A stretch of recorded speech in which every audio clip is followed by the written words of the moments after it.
Thank you for tuning in to the GSMC Basketball Podcast presented by the GSMC Sports Network. I am your host, Nelson. I would like to apologize for the delay. For some reason, I was logged out of all of my streaming services, and I just had like the biggest problem trying to start up, and I had no idea what to do. So I had to. On top of that, I was also delayed a little bit in my meeting, so I apologize for the delay because that's just a mistake that I literally couldn't even fix because I had no idea what in the world was the problem.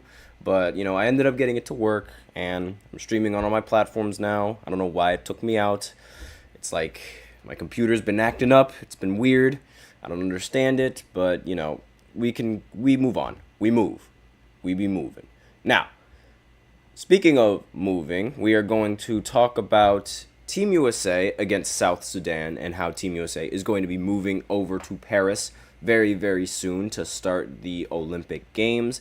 And we're also going to talk about, the players, the roster, the box scores, everything that was going on in the South Sudan matchup against Team USA.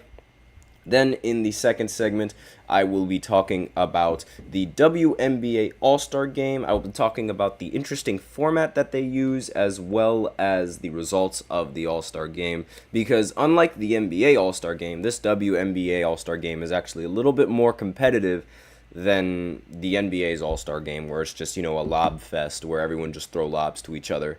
And then in the third segment, I'm going to be doing some grading on some draft picks. I'm only going to be doing up to, I believe, my list goes up to like 13. So I'm just going to be doing the top 13 picks and just giving them a grade. And they're based off of their performances in the Summer League so far. I saw somebody in the comments who was interested in what the list would be. So I'm just going to go ahead and do that. And then when Summer League is over, I'll do a list of every single player that participated and that was in the draft, that participated in the Summer League, and I'll give them a grade. And then in the fourth segment, we will do some basketball news, talking about, different players signing contracts, as well as Evan Mobley signing a huge contract and how I think that contract is actually, well worth the Cavs' time and their money. We also have a very special fifth segment that I like to reveal at the end of the fourth segment, so be sure to stay tuned for that. Before I begin, however, I'd like to remind everybody to please go ahead to use the link in the description to get your comments recognized, or the link displayed below the ticker on every show segment. Once again, the link is GSMCPodcast.net. Helps the show, makes it much more interactive between myself and you guys. Once again, the link is GSMCPodcast.net. And without further ado, let's talk about the United States basketball team and obviously the greatest player to ever walk the planet Earth and the greatest player on the entire team, LeBron James, because, like it or not, he's the best player. And the United States ended up going up against South Sudan. And as you could see by the final score, very, very close. Super close. In fact, this was probably the biggest story about USA, the fact that South Sudan even came so close to beating the United States. Nobody expected South Sudan to come out and hoop like they did. And on top of that, nobody expected the game to be this close. Everyone thought it was going to be a blowout. But Anthony Davis, he said this at the end of the game: you win by a mile or you win by an inch, but a win is a win. So I think right off the bat, I think people are blowing this out of proportion, and they're all just like, oh, wow, Team USA was struggling against South Sudan. Michael Jordan never struggled against South Sudan, this, that, and the other. Well, guess what? South Sudan wasn't even a country when Michael Jordan was playing the Olympics. So, ha. But aside from that, I mean, regardless of, how close the team was to losing, it doesn't matter how close the game was. What matters is that when you needed them the most, when they needed to meet the moment, they met the moment and they ended up winning the game in the end. And that's all that there is to it. Because again, in the Olympics, it's completely different than a NBA playoff where it's a 7-game series and the best team is going to win.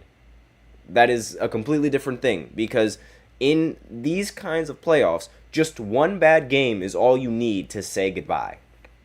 And like when the group phase is done, right, and the qualifying rounds are done, and they're in the the actual playoff of the Olympics, these games are going to be decided by one game, and it's going to be up to these players to perform. So as long as they're meeting the moment when they desperately need it, then I don't really see a problem.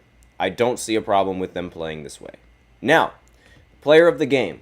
Obviously, it is the glorious king himself, the GOAT, the greatest basketball player to ever walk the earth, LeBron James. Now, as alluded to before, there was actually debate about who was going to take the final shot. Also, I'm just going to bring this down just a little bit. There we go, just so you guys can see the actual logo. All right. Now, there was actually debate on who was supposed to be taking the final shot, right? On Team USA, team full of the best basketball players in the NBA, who takes the final shot? Well, LeBron answered that question in the previous matchup. He was the one that ended up winning the game for the United States in the end. Anthony Edwards, when he was asked what sort of, helped Team USA from losing this game, Anthony Edwards flat out said LeBron James. So, a team full of the best players in the entire United States, right? In the entire NBA, they all looked to LeBron to win the game in the end. That shows just how talented he is. And surprisingly, people still hated. People still found a way to hate, saying, oh, well, the game should never have been close anyway. Or, what else did he say? Oh, he is the least American out there. And honestly, why? What is the point of this? I genuinely don't understand how someone can be hated on after winning a game for the national team. It doesn't make any sense to me. And, this goes to show, the final scoreboard goes to show that international basketball is, really picking up. And so many countries are getting so much better at playing basketball that it's USA is going to need a run for their money, right? Or they're going to give USA a run for their money. Now, LeBron shot 10 for 14 from the field and was super efficient, had the highest efficiency in the entire game for the United States. And another player for the United States that played pretty well was, of course, Anthony Davis. Now, I know what some of you guys are thinking. Joel Embiid, he played pretty well in this game as well. He was 5 for 6, ended up getting 14 points and 7 rebounds and 2 assists. The reason why I don't have him up here is because Anthony Davis has a double-double, and on top of that, it's the Laker duo. How could I not put them both up here?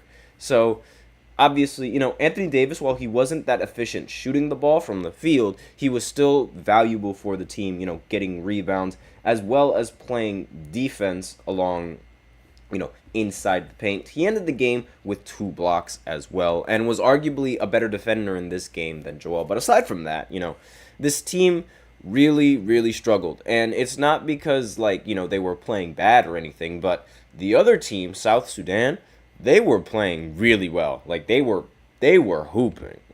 Marial Shayok, one of the players for South Sudan, ended up getting 24 points, 3 rebounds, and 2 assists. And Carlick Jones for South Sudan ended up getting a triple-double. A triple-double in a FIBA basketball game is incredibly impressive, especially when it's against the United States. Ended with 16 points, 11 rebounds, and 11 assists. That is fantastic, great performance, and it should also be noted that JT Thor ended up hitting a huge what would have been a game-winning shot had LeBron not converted on that layup to finally win the game for Team USA. So, these players on South Sudan, they represented their country the best they possibly could, and this only, brings the awareness to South Sudan. This brings awareness to South Sudan on a global scale, because now there's going to be people that are going to try to give some of these players opportunities to compete in high leverage games, competitive leagues, whatever you want to call it. Wenyan Gabriel for South Sudan, and a former player for the Lakers, he ended up saying, "We don't have any indoor basketball courts in our country. We don't have anything like that. We're a bunch of refugees that came together for a few weeks out of the year. This is much bigger than basketball for us.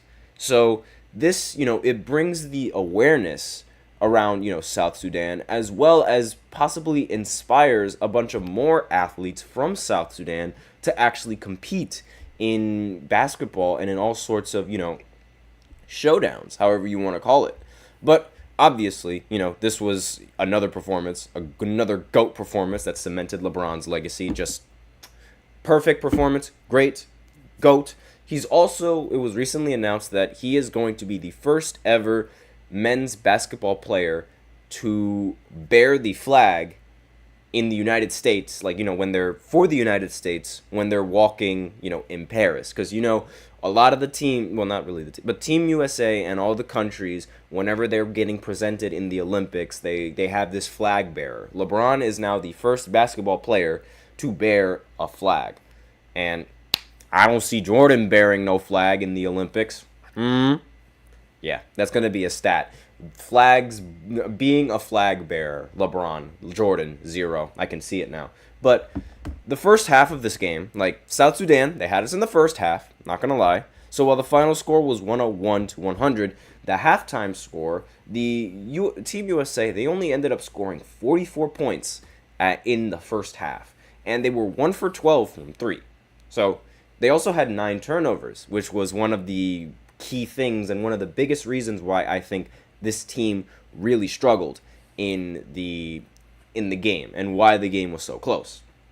But in the second half, they ended up clawing their way, 57 points, 6 for 16 from the 3, and ended up getting 3 turnovers. And my football coach from high school, he used to always say, it's not how you start, it's how you finish. And the United States, they started out really bad, had us in the first half, not going to lie, had everyone in the first half, but they ended up pulling through with what they needed to do, and really, it's I'm just waiting for Carlick Jones to get a contract from the NBA. That's really what I'm waiting for. The guy ended up getting a triple-double against the United States. That's nothing short of impressive, and it should be highly praised. I'm not sure how often that's happened in the history of FIBA basketball. I'm going to have to look into it now that I think about it, because I have no idea how many players end up getting triple-doubles against the United States. So definitely something that I'm going to look into. But with that, we are out of time for this first segment. So now we will go ahead and go into the second segment, where I focus my shift towards the WNBA and the All-Star game that ended up happening there, the interesting format that they had, as well as, my thoughts around the game. So I'll be right back after this short break. Be sure to stay tuned. I feel like I'm losing my mind. Is everybody in the world blind? Please, Lord, give me a sign, a sign. I feel like I'm losing my mind. Is everybody in the world blind? Please, Lord, give me a sign, a sign. I wanna be the greatest. Everybody on the fake shit. I look around and feel like everybody is the fakest. I make this every day and I'm impatient, hoping one day I blow up from the basement. Statement, the top is so vacant. I don't hear shit that I think is amazing. Waiting for my day when I'm playing sold out shows for 1,000 faces. Hey, give me that crown, get in my way and to be put down. It ain't your place, all this my town. If I want that shit, then I'll get it right now. I'm losing it, the noose it fits. I'm losing shit, a stupid myth. You choose to live or choose to dip. You choose to fight or lose your grip and lose a gift. Oh. I feel like I'm losing my mind. Is everybody in the world blind? Please, Lord, give me a sign, a sign. I feel like I'm losing my mind. Is everybody in the world blind? And we are back with the second segment of the GSMC Basketball Podcast, presented by the GSMC Sports Network. And in this second segment, I'm going to be talking about the WNBA and the All-Star game that was recently going on. I'm not going to talk about the rest of the events for the WNBA All-Stars because, I mean, that would take up way too much time, and I didn't really watch the rest of those events, unfortunately. I was more focused on the actual All-Star game because I was very interested in the format as well as, how competitive that game actually was. Now, and on top of that, I also wanted to watch Caitlin Clark. I mean, come on. Everyone wants to watch Caitlin. But before I begin, I would like to remind everybody to please go ahead, use the link in the description to get your comments recognized, or the link displayed below the ticker on every show segment. The link is GSMCPodcast.net. Really helps the show, makes it much more interactive between myself and you guys. Once again, the link is GSMCPodcast.net. And without further ado, let's go right ahead and go into this second segment, which is going to be about the WNBA All-Star Game. Now, one of the things that, interested me the most was the format of the WNBA All-Star Game, right? How the USA's, well, not really USA's, the NBA's, the NBA's format for the All-Star Game is very, very different.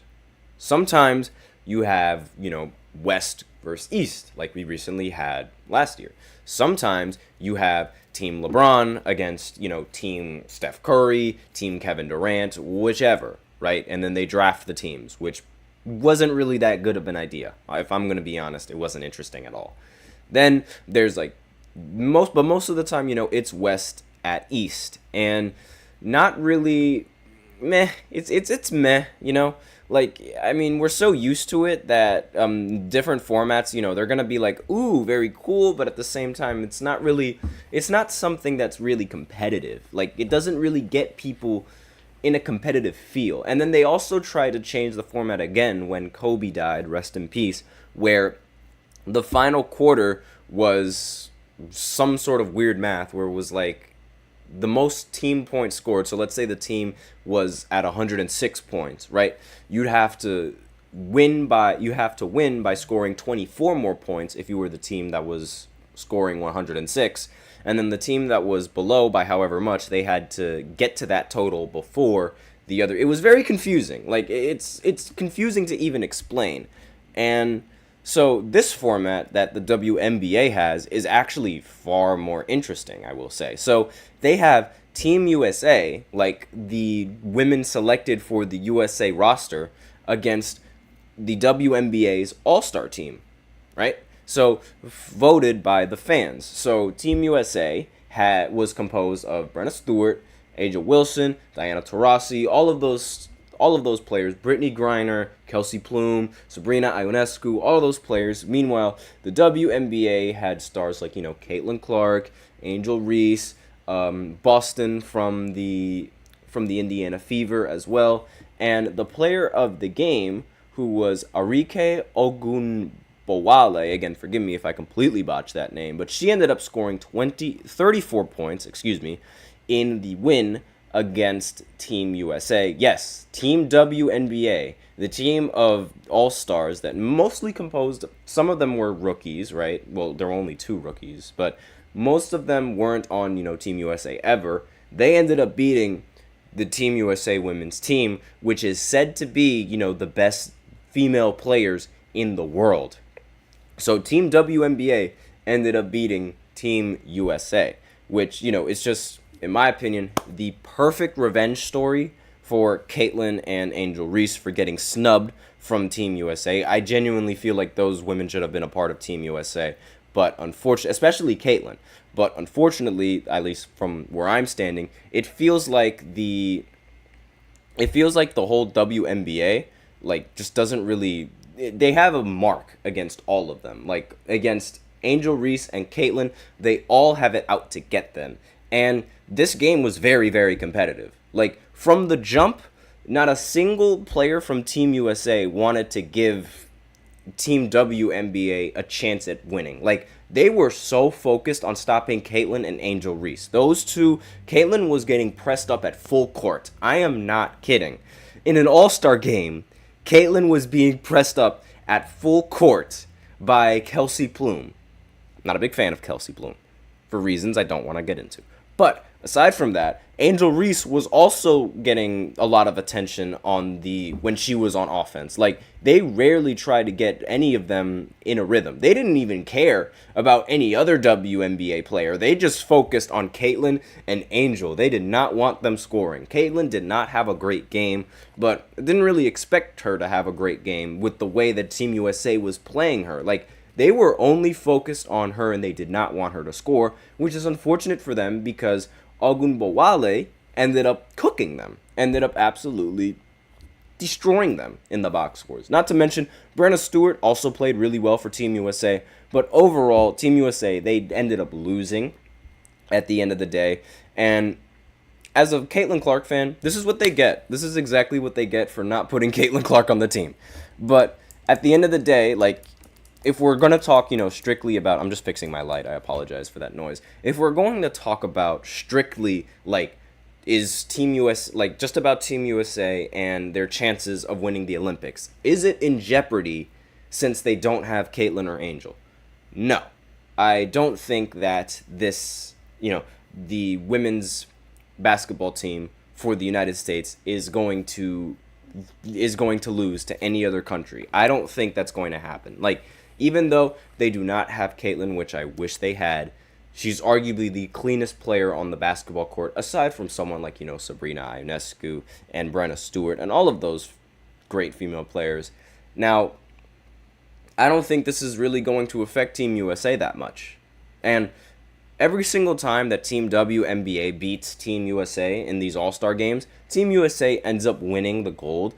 And on top of that, they have never not won the gold ever since the women's basketball ended up becoming a sport. Like, I don't think they've ever... It's rare that the women's basketball, like the women's Team USA, ever even loses a game to any kind of other female basketball organization, simply because, it's been around... The WNBA has either been around longer, and the United States provides women way more opportunities than other countries really do. So the other countries are still trying to play catch up with Team USA, with women's basketball and things like that. So their opponents are probably going to be way, way easier than going up against Team WNBA, which, it's a good way to start. It's a good way to, wake up this WNBA team. And, quite honestly, I really don't like how every single... Like, I just can't stress that enough, just how much they all just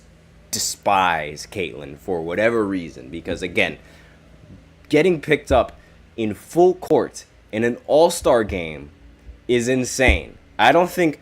Steph Curry doesn't even get picked up at full court. Steph Curry doesn't even get picked up at half court in an all-star game. And he or she is getting picked up at full court. Like, they are out for blood. It seems like they were out for blood in the entire thing. Now, I'm just trying to pull up Team USA women's record in Olympics, because I don't think any... it's very rare that they end up losing a game. Like, it's very, very, very rare. And for some reason, the server isn't loading. Okay, wow. I can't give you that number anyway, so I apologize for that. But regardless, I mean, this was a good challenge for Team USA, but now it's time for them to win, right? It's time for Team USA to win the gold, and that's exactly what's going to happen. And eventually, I should have also noted that Caitlyn and Angel, they have never been teammates before, up until this instance, and they alluded to, like, being teammates on Team USA. So Caitlyn really, really wants to play with Angel, and Angel really wants to play with Caitlyn. So in case all of you guys think that, they just don't like each other, like, Angel and Caitlyn don't like each other, it's more of like... It seems more like a facade for Angel. Like, Angel's just playing into that villain role. And I mean, I don't really like the comments that she makes, trying to, garner some attention to herself. I think her game is enough to do the talking. That's just me personally. But, she's still a fantastic player, and I have nothing against either of them. I hope that they really pedal... I really hope they pedal the WNBA to making way more money than what it's already making. And I also hope that they end up being some great female basketball players in the future, and they inspire other females to be great as well. Like, just imagine Kobe Bryant. Imagine if he was alive right now. He would absolutely love to see the state in which the WNBA is right now. Like, he would probably watch every single game, and he'd probably talk about every single game. Like, he would straight up endorse Caitlin Clark and Angel Reese at the same time. Like, without a doubt. Maybe more Angel Reese than Caitlin, but I don't know. I feel something tells me that he's going to really that he would like Caitlin a little bit more than he would like Angel. But who knows? Anyways, with that out of the way, we are out of time for this second segment. So now I will go ahead and go into the third segment where I give my grades for some of the draft picks in the Summer League, based off of their Summer League performance. Now, I'm only going to do up to number 14 because, if I was to do from all the way, from every single pick in the draft, I would be here all day. And definitely not going to try and do that. So this is only going to be for the 14 picks. And so I will be right back after this short break. Be sure to stay tuned if you guys are interested in hearing that out. Looking for your daily fix of sports talk without having to pay for it? GSMC Sports Network is available on YouTube. Just search GSMC Sports Network. Get your fix of daily sports talk shows on YouTube, absolutely free. NFL, college football, NBA, MLB, MMA, UFC, fantasy football, and so much more. GSMC Sports Network has shows running all day long, with new sports shows starting every 2 hours. Just like on your favorite cable sports channel, except GSMC Sports Network is absolutely free. Just search GSMC Sports Network on YouTube to catch one of your new favorite shows, like the GSMC College Football Podcast, Chip Shot Football Podcast, Hoops and Heels Women's Sports Podcast, GSMC Basketball Podcast, and so many more. Check it out for yourself. GSMC Sports Network, now available on YouTube absolutely free. Search GSMC Sports Network on YouTube right now. And we are back with the third segment of the GSMC Basketball Podcast presented by the GSMC Sports Network. And in this third segment, I'm going to be giving some grades for the for the NBA draft and the draft picks from 1 through 14. So I'm just going to be talking a little bit about, my opinions on their game. I watched a lot of highlights. I watched a lot of the entirety of games over the weekend. And, here we have a list of, or well, not really a list, but, my grades for all of these players and how they performed. Now, unfortunately, I don't really have a picture for every single one of these players because, again, if I were to pull up a picture for every single one of them, we're going to be here forever. But I do have for the top 5 because I feel like the top 5 are definitely the most important picks in the entirety of the draft. Those are going to be the ones that are most remembered aside from Bronny James. But we're not going to be talking about Bronny because he wasn't in the top 15. Or in the top 14 for that matter, right? So we will go ahead and first off, I want to say this draft class has been rather underwhelming.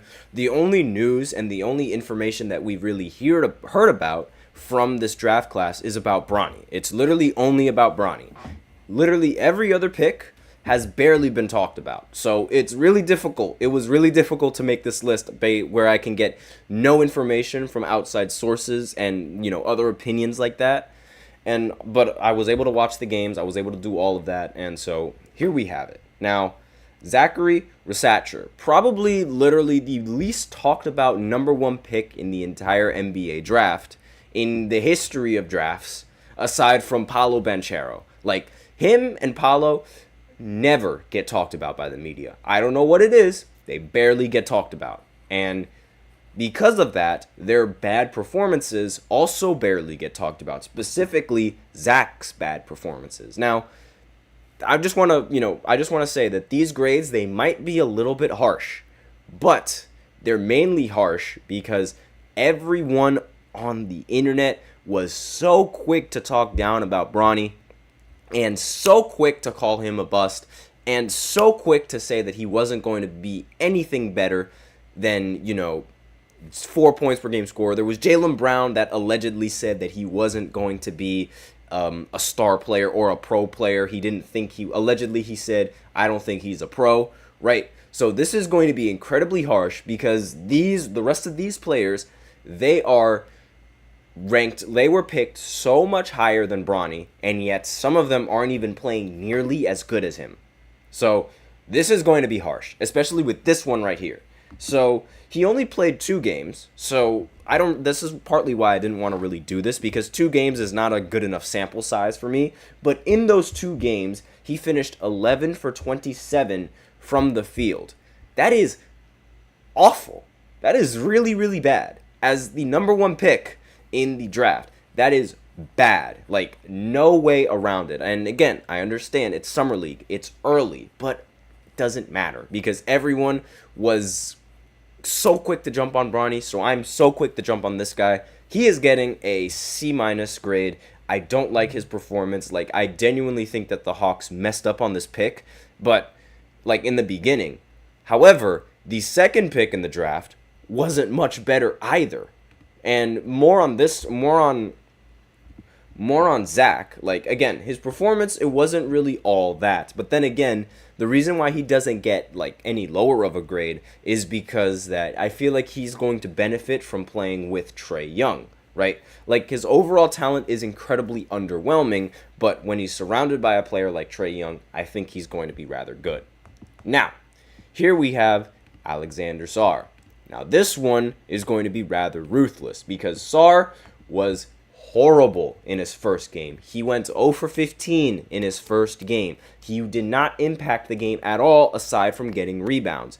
He only made 1 shot in his last 2 games. So he's getting a D-, and he's lucky that it's not an F. And the only reason why it's not an F is because it's Summer League. That is literally the only reason why he is not getting an F. Because I like to give players the benefit of the doubt sometimes, but this man was awful. And being a lottery pick, like, again, I could be being a little too harsh. I understand that. But being a lottery pick and being worse than Bronny when Bronny was getting crucified for not being able to shoot and do this and do that, it's unacceptable. Like, the overreactions, yes, they are very common, and we've seen a player play really well in the Summer League that end up being bad in the NBA, and we see it vice versa.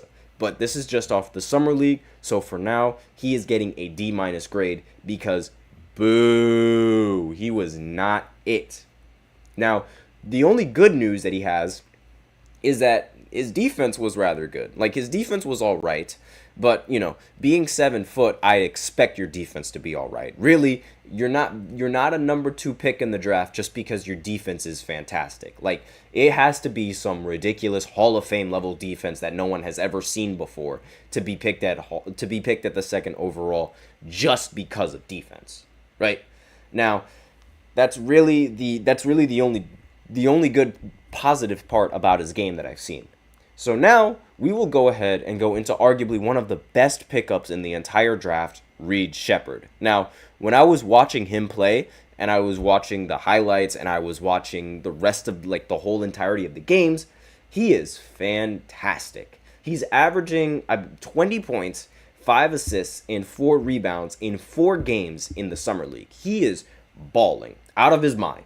Now, he's arguably been the best rookie in this entire class in the Summer League. Now, he was statistically the best 3-point shooter in his draft class, and although the numbers from Vegas, they aren't really that great. I mean, 5 for 18 from 3 in 4 games, not entirely impressive. It's like, again, you give these players time to translate it into the NBA, like, because, it's still Summer League. That's one thing that I will give every player the benefit of the doubt. Now, on top of that, the fact that, his 3-point shot isn't there, what is there is his defense. He's recorded 11 steals in 4 games, meaning that in every single game, he's getting about 3 steals or 2 steals in a game, which is great. Like, I mean, for a 3-point shooter, having the defense and being able to turn stops into offensive possessions and fast breaks is incredibly valuable. And I'm really curious exactly what his ceiling is going to be. I'm just looking at my notes, by the way. And it seems like, Houston has found the right guard. It seems like they found a really good guard. And so I give this a very solid A+. I mean, this is probably going to be the only A+ on this list that you guys will see. So next, we move on to Stephon Castle. Now, as I've alluded to before, Stephon Castle, he did get injured in one of his summer league games, but aside from that, from what I saw, he was pretty solid as a player. He ended up recording 22 points in his only game, 5 rebounds, and 4 assists, and he was able to knock down 2 3-pointers as well. Now, he didn't shoot the ball during his season in UConn that much, or he didn't really shoot it that efficiently, I should say, or at a high volume. And that's something that he's going to have to work on in the NBA because, it's a 3-point shooting league. You got to be able to hit the 3 like that. But he has some really high basketball IQ. And he's definitely a really good facilitator from what I was able to see. And he is one of the best on-ball defenders in his entire draft class.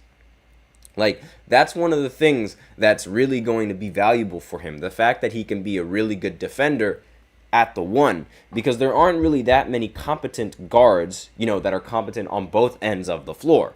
You usually have a guard that's competent on offense as well as being competent on defense.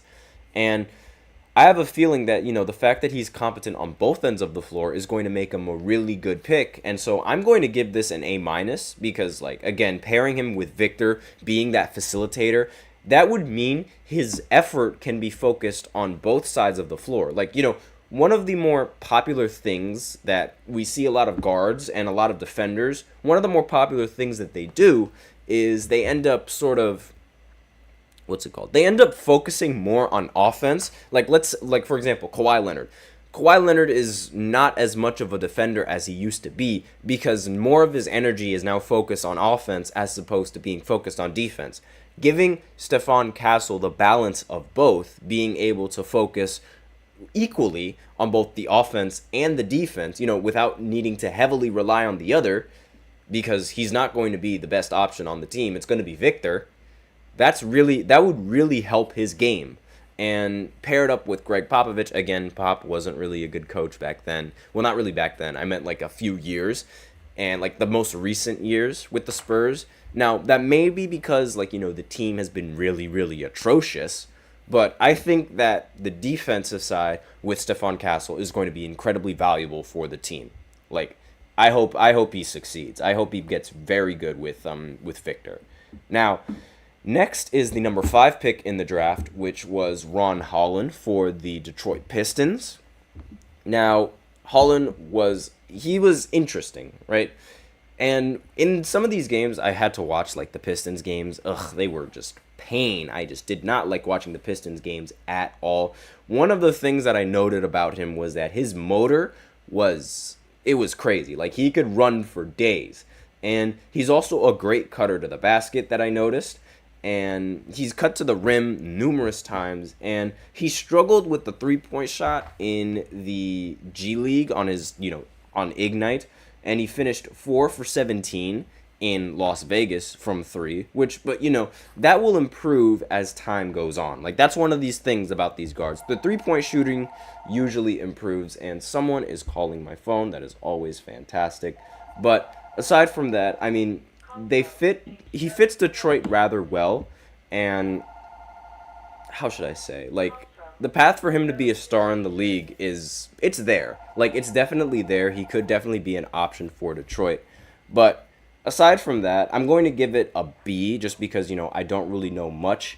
And with that out of the way, I'm going to go ahead and end off this segment because we are a little bit early or a little bit late. And I'm going to go ahead and talk about the next segment. And I'll go ahead and, I'll continue my list a little bit later because I didn't really expect this to be, I didn't expect this to be a really long time. I thought I was going to be talking about it for a little bit. But I will continue with the 4th segment right after this short break.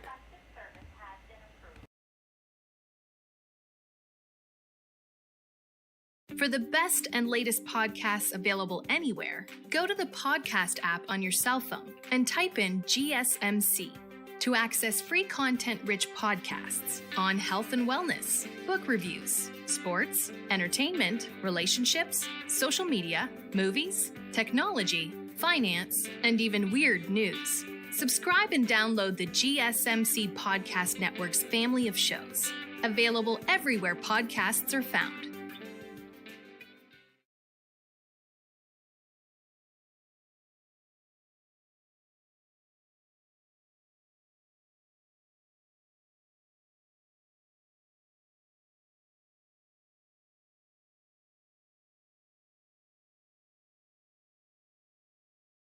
And we are back with the fourth segment of the GSMC Basketball Podcast presented by the GSMC Sports Network.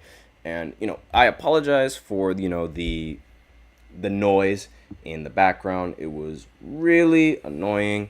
And unfortunately, it kind of cut me off from what I wanted to do. But aside from that, we were running out of time anyway, so it's not like I was going to be able to get the rest of my notes because, again, I have so many other draft picks that I could talk about. So I'm probably going to continue that a little bit, in this segment, as well as talk about, but first I want to talk about some basketball news that is going around, and in particularly the new contract signing for the Cavs. Evan Mobley, he ended up signing a huge contract with the Cavs, ended up being worth around 4 years, right?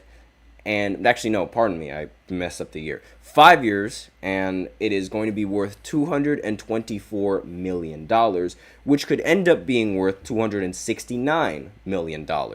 And this is a maximum rookie extension. And a lot of people, they were saying, Evan Mobley doesn't really deserve all that money. Now, as I mentioned before, Franz Wagner, he was also one of these players that ended up making this much money. But unlike Franz Wagner, I think Evan Mobley has a huge chance of being a very, very solid option for the Cavs. If anything, he has the chance of being a number 2 or a number 1 option. Remember in the beginning of free agency, one of the options that the Cavs had was to either, keep Donovan Mitchell and trade away Garland, keep Garland, trade away Donovan, or trade them both and build around Evan Mobley. Now, that option was there for a reason. Evan Mobley is a very, very solid player. He is fantastic on both sides of the floor. Now, he might not put up, crazy numbers because, he still has to share the ball with Donovan and all the other players and Darius Garland as well. But Evan Mobley is a phenomenal player. He played really well in the playoffs as well. In the final game of the playoffs, he ended up scoring 33 points. Now, one of the things that a lot of people are going to overlook with Evan Mobley and his stats was that, he only averaged 15 points per game. Well, he was injured for a majority of the season. And I really think that if he wasn't injured, he would have been playing so much better. Now, he's arguably a top 10 power forward in this league. I can't really name many power forwards that are better than him. And one of the things that separates him a lot from power forwards is his defense. His defense is elite. One of the best power forward defenders that you will see.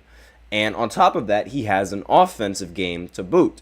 So he has everything that you could possibly ask for in a power forward aside from playmaking. But really, when you're playing the power forward, that's not something that's really that's detrimental to your success. It's not a make or break. So I think this is a great pickup.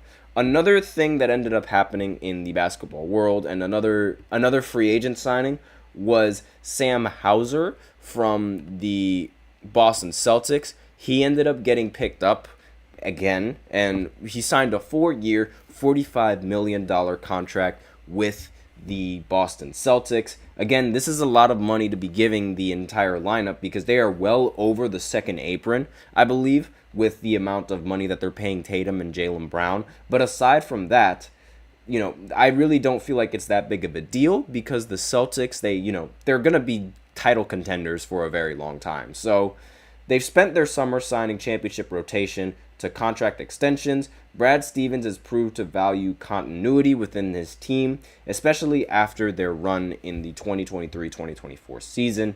And so, keeping the core lineup intact, it's really going to help them. They probably have the best chances in the entire Eastern Conference to win it again. Now, if they don't win, maybe, hindsight will say that this move was rather bad. But again, the salary cap is increasing every single year, especially with this new TV deal. So in the end, these kinds of contracts might not even be that bad. Now, really, I kind of want to continue talking about my list of, the players in their draft. So I'm just going to go ahead and give off some more because I really, I wish I could have continued doing that for an even longer segment. And I'm sure most of you guys are interested in some of these draft picks, a little bit more interested than some of the free agent signings. So Tijan Salon, I believe that's how you pronounce his name. He's for Charlotte, and he's actually one of the biggest surprises when Charlotte ended up drafting him. A lot of people didn't expect him to get so high up on the draft list. Now, he is a 6'9" Frenchman. Again, there's a trend in the NBA going on. It's called the French Revolution, where it's ever since Victor Wembanyama got picked up from France, since he is a French basketball player, every single team in the draft was looking for French players to draft. It was so many of them that were drafted in the top 10 alone, and I believe it was the most, and it was the first time that French basketball players were drafted back-to-back, number 1 and number 2. And again, it's a French Revolution. And so he's 6'9". Everyone just wants their own Wemby, I swear. And he showed flashes of greatness. He showed his ability to score. He was able to score, and was able to dunk on people and things like that. However, his three-point shooting was very bad. He was 1 for 10 from beyond the three-point line. And not really many games to judge off of by this player. So I'm going to give him a solid C+, just because, again, that three-point shooting could be a lot better. And, he averaged 9 points in Vegas in the last 3 games, in the 3 games that he played. But that was really the only impressive stat that he was, the impressive averages that he was able to accumulate. Someone being 6'9", I really expected him to get a little bit more rebounds, and I also expected him to just be a little bit better. I don't know why, especially being picked so high. But again, I am a little bit more harsh because, Bronny was getting ruthlessly criticized. But I digress. Now, Donovan Clingan for the Portland Trailblazers. He ended up averaging 8 rebounds and 4.3 blocks in just under 26 minutes per game. He is such a talented defender from the games that I've seen, and he only made 2 total 3-pointers during his sophomore season at UConn. But aside from that, I think this is, it would have been a great pickup had they not already had a center in the starting lineup with DeAndre Ayton. But this man and his blocks, seriously, 4.3 blocks in under 26 minutes, that's amazing. And so I'm going to have to give that a B+.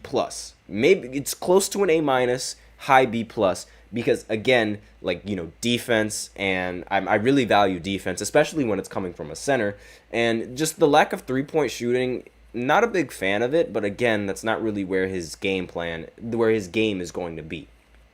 Next, we have Rob Dillingham for the Minnesota Timberwolves. He was drafted by I believe he was drafted by the Spurs, and then he was quickly traded over to the Timberwolves. So he was all right. I think he was all right. He ended up getting 25 points with 12 assists against the Magic in that one game. So yes, he was very, very talented.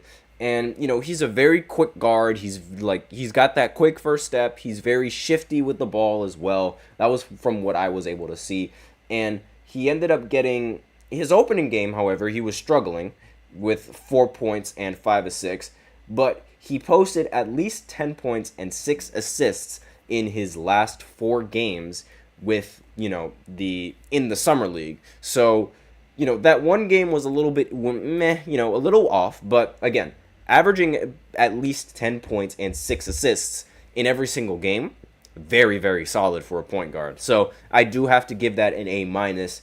And the only reason why it's not really that much higher is because of his defense. But again, being valued on the offensive side of the ball will really help the Timberwolves out. So I think that's pretty solid. I think they have a very solid player. Next, we have the Zach Edey, the friendly giant, as my cousin likes to call him, I believe. And, I mean, again, he is ridiculous. Now, he ended up, in the first game, recording 14 points and 15 rebounds, as well as 4 blocks. And he's one of those prospects where it's like you either think he's going to be good or you think he's going to be bad, and there's no in between. So he did have a really good night in his opening debut, and that was really sort of the only game that I could really judge off of him. So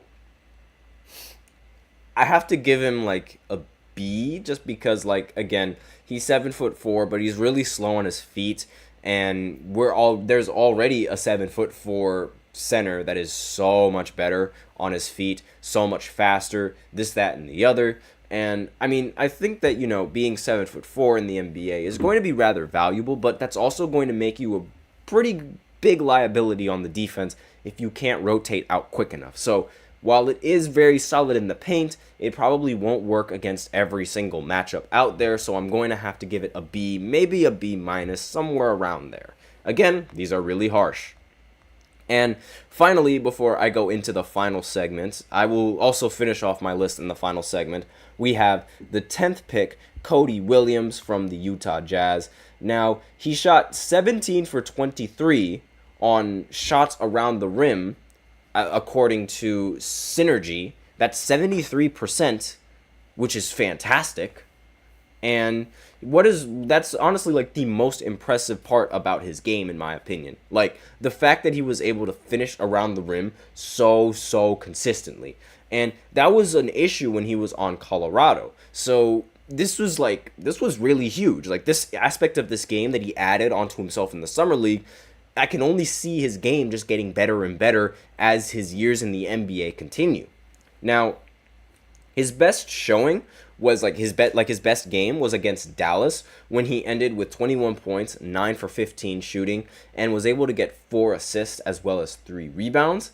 Now, while this was the only, positive performance, he had 3 games in the summer league with less than 7 points and scored 10 or more in the other 4 games. So, a little bit mixed. So I'm going to have to give it a B minus, just because, I don't really know exactly what to make of this player yet. So that's all I have in the 4th segment. And so with that out of the way, we can go ahead into the 5th segment, which we will talk about Team USA and who they're going to play up against next, because their next game is in 2 hours from now. And I will also probably continue the list that I have going on right now, and because I really do want to finish the list. So I will be right back after this short break.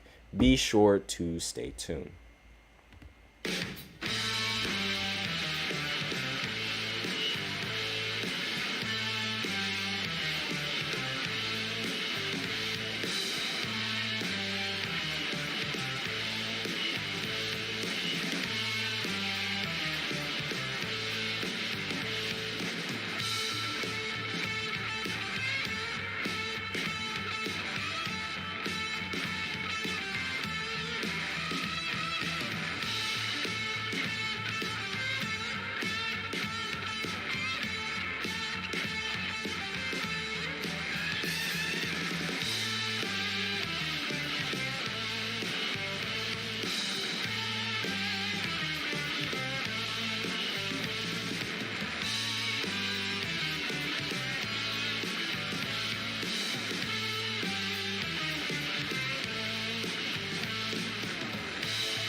And we are back with the fifth and the final segment of the GSMC Basketball Podcast presented by the GSMC Sports Network.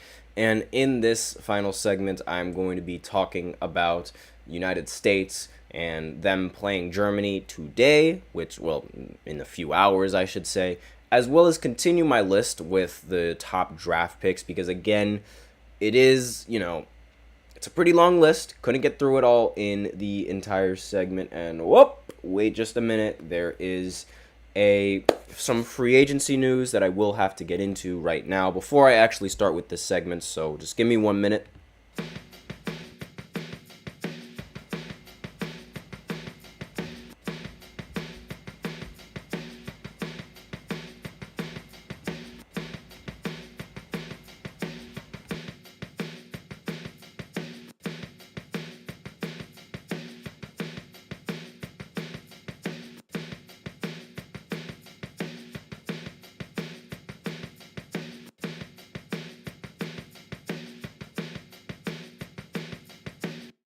All right, there we go. I just had to get, all the information out. I apologize for that. So Spencer Dinwiddie just recently signed a 1-year deal with the Dallas Mavericks yet again. So, again, this isn't the first time that Dinwiddie has been on the Mavericks before. And so he signs a 1-year deal. I was actually trying to find, just how much the deal was worth. But there's apparently, they still haven't confirmed exactly how much money he's going to be making when he, on Dallas yet. So this is according to Tim McMahon from ESPN. Again, forgive me if I completely botched that last name. And he was the sixth man for the Mavs at one point. So this is probably going to be the same role that he's going to have, on the Mavs. I don't see it changing, right? I don't see this role being any different for when he was on the Mavs. And to be honest, that really seems like the role that best fits him. And so, aside from that, we can go right ahead and get into the actual fifth segment, which is going to be about, Team USA and the fact that they're going to play against Germany in this next matchup. And really, they struggled against South Sudan, so everyone is expecting that Germany is also going to put up a fight against the United States. But one of the things that is going to get overlooked is the fact that Germany, let me rephrase that. One of the things that's going to get overlooked is that the United States is most likely going to be much better prepared for this game than they were in the last game. One of the things that Steve Kerr said in the press game, in the post-game conference, was how he didn't properly prepare Team USA for South Sudan. And therefore, he takes a lot of criticism for the fact that they just, they were really close against this team. And that's not something that can really happen. For the United States, if you're really close, if you're close at any basketball game and you're on the United States, that's seen as a disgrace in a lot of people's eyes. But like Anthony Davis said, win by a mile or win by an inch, a win is a win. So it doesn't really matter to me that they ended up being close, because they just showed that they can really triumph when the games are getting really close. No, it's no big deal, at least to me. Obviously, it's a big deal to a lot of people.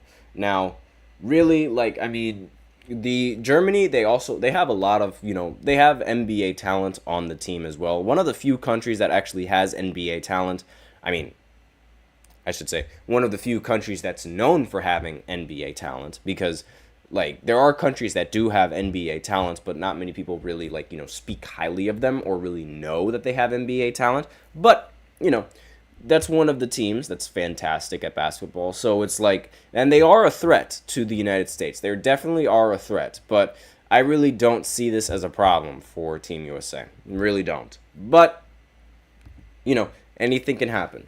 So I'm going to go ahead and continue with the list that I had going before, because I'm almost down to the last few picks. I only have 4 more left to go. So the 11th pick, Mataz Buzelis for the Chicago Bulls. He ended up finishing with 28 points, 5 rebounds, and 2 steals against the Warriors, and was also able to record double-digit points in the other 4 games that he ended up playing, which is very, very promising for Chicago.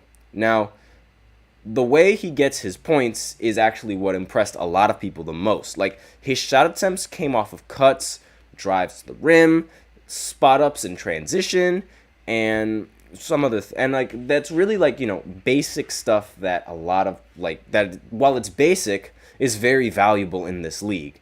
And with the Bulls looking for someone to rebuild around, and while they're trying to trade Zach LaVine, this guy is a very solid pickup in these 5 games, that at least just judging off of the 5 games. So I'm gonna have to give him an A or an A-, one of the two. I'm leaning more towards, a low A as opposed to an A-, but, still a very solid pickup for the Chicago Bulls team.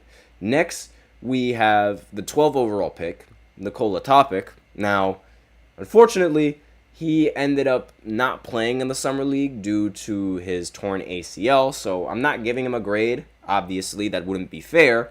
Then there's Devin Carter, also didn't play in the Summer League, recovering from a shoulder injury, so I'm not giving him a grade either because it would just not be fair.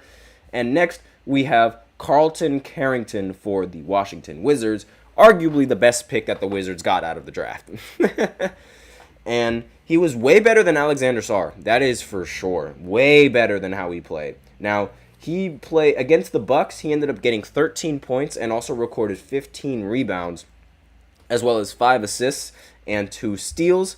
He ended up stuffing the stat sheets against this team, and he was also a very common stat stuffer in his college career with Pittsburgh. But it seems that the Wizards, they found a really good pickup. If Alexander is going to be a bust, then you have Carlton Carrington over there just in case. It's a very funny last name, I will say. But, he just turned 19, so there is plenty of time for him to actually, get better as, the time evolves and as the season evolves. So, based off of those performances and the fact that, he is a lower pick in the draft, I do have to give him an A. That is a very solid pickup. They have someone to rely on just in case Alex Sarr doesn't pan out to be the player that they want him to be. Now, that's going to be all that I have for you guys on this podcast, and that's really all that I have for today in this final segment. So thank you so much for tuning into the GSMC Basketball Podcast presented by the GSMC Sports Network. Your support means a lot to us, so please remember to subscribe to the show. Leave a positive review. It really does make a difference. We also invite you to follow us on Facebook, Twitter, TikTok, and Instagram for more content and updates. As I said before, I don't know if I made it clear enough with my predictions, but as I said before, I have a feeling that Team USA is going to be all right against Germany. It doesn't matter that they almost lost to South Sudan. A win is a win. And really, that's all the opinions that I have for you guys. Also, please remember to use the link in the description to get your comments recognized, or the link displayed below the ticker on every show segment. Really helps the show, makes it much more interactive between myself and you guys. That is GSMCPodcast.net. Thank you so much for tuning in, ladies and gentlemen. I am your host, Nelson, and as always, take care. Be sure to watch USA play some basketball later in just 1 hour from now, 3 o'clock Eastern Time. Take care, all you guys.